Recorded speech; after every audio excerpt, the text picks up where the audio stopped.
Bé, gràcies a l'organització, Diputació i CAEN, Plataforma LIBE, per convidar-nos altre cop una vegada més a les jornades que organitzeu per les diferents províncies.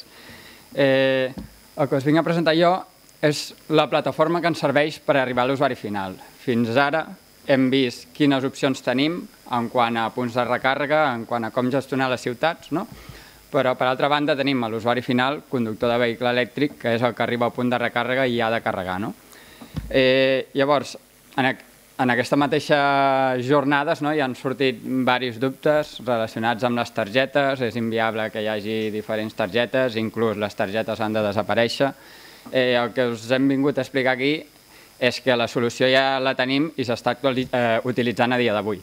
Tal com ha explicat el David, la solució és molt senzilla i passa per col·locar un codi QR en el punt de recàrrega. Aquesta solució s'està utilitzant ja a dia d'avui a la ciutat de Granollers i junt amb el David de Vectra i també col·laborant amb Estabanell Energia, si la voleu passar per donar-li un cop d'ull, veureu més en detall de què es tracta. Llavors, tant amb el David de Vectra com amb Estabanell Energia ja estem col·laborant per implantar aquest sistema que faciliti al màxim possible a l'usuari la càrrega del vehicle. I anant no només al codi QR, sinó un pas més enllà, que és tenir l'app en el mòbil, que ja no et calgui ni escanejar el codi QR, és a dir, el codi QR l'escanejaràs la primera vegada que t'hagis de baixar l'aplicació, però un cop estàs donat d'alta ja tens l'aplicació en el mòbil que et mostra els punts de recàrrega, et diu en temps real l'estat dels punts de recàrrega, et diu si algú ja està carregant i també et permet activar aquest punt de recàrrega. Per fer això és necessari que els punts estiguin connectats a la xarxa, cada cop més ho estan, i que aquests punts formin part d'un centre de control, com ha explicat en Vicente de Etra i també el David de Vectra. Ells estan treballant amb solucions que ja ofereixen que tots els punts estiguin connectats amb un centre de control que és obert a altres aplicacions com la nostra, que permet consultar-ne l'estat. D'on neix aquesta aplicació? Doncs, com hem comentat, els conductors tenim aquesta necessitat de carregar. Quan jo em vaig comprar el cotxe elèctric l'any passat, vaig veure que quan sortia de casa meva no em servia la targeta que tenia problemes i a partir d'aquí vam dissenyar aquesta plataforma. La utilització és molt senzilla, l'usuari simplement indica el seu destí, se li mostren els punts de recàrrega disponibles i simplement selecciona el que vol anar. Hi ha punts de recàrrega que permeten inclús reservar-los, per tant queden bloquejats a l'espera que arribi l'usuari i pugui carregar. Aquí podeu veure unes captures de l'app on es mostren els punts de recàrrega, teniu el detall dels punts. Apareixen tant punts públics com punts privats, perquè en l'app també oferim el que és una plataforma col·laborativa per complementar els punts públics. Doncs, si jo me'n vaig a un poble que encara no té instal·lat un punt de recàrrega al Pirineu, per exemple, que també tingui la possibilitat de contactar amb un restaurant, amb un hotel o amb un altre usuari de vehicle elèctric que em permeti carregar allà. Què és el que oferim que no tinguem a dia d'avui? Doncs, en primer lloc, poder reservar els punts de recàrrega i controlar-los des del mòbil. En segon lloc, la plataforma col·laborativa que he comentat, que ens permet comunicar entre els diferents usuaris i cedir-nos els punts.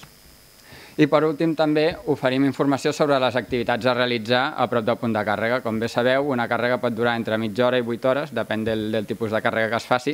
Per tant, també és interessant de cara a l'usuari saber quins museus té a la vora, quins restaurants té a la vora, quins hotels té a la vora. I aquí podem veure una mica tots els jugadors de la plataforma. Tenim els conductors, als quals els oferim al mapa la possibilitat de reservar, la possibilitat d'activar i també la possibilitat de gestionar el pagament en quan es cobri, perquè hem de tenir en compte que aquí a Catalunya anem una mica endarrerits i actualment les recàrregues en la majoria de casos són gratuïtes, però això no serà així ni té que ser així. Evidentment, el conductor ha de pagar per l'energia que consumeix com es fa a la resta d'Europa. Per tant, amb aquesta plataforma oferim també la gestió del pagament. Per part de les institucions els oferim la visibilitat dels seus punts i també la gestió del control d'usuaris i pagament. I també, important, els oferim la possibilitat d'obtenir informes sobre el moviment que hi ha hagut en els punts de càrrega, qui ha vingut a carregar, quan ha carregat, etc.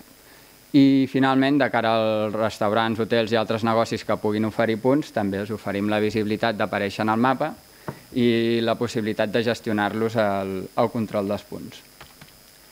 Nosaltres estem disponibles via web, via per Android i via per iPhone. L'aplicació per iPhone sortirà el mes que ve.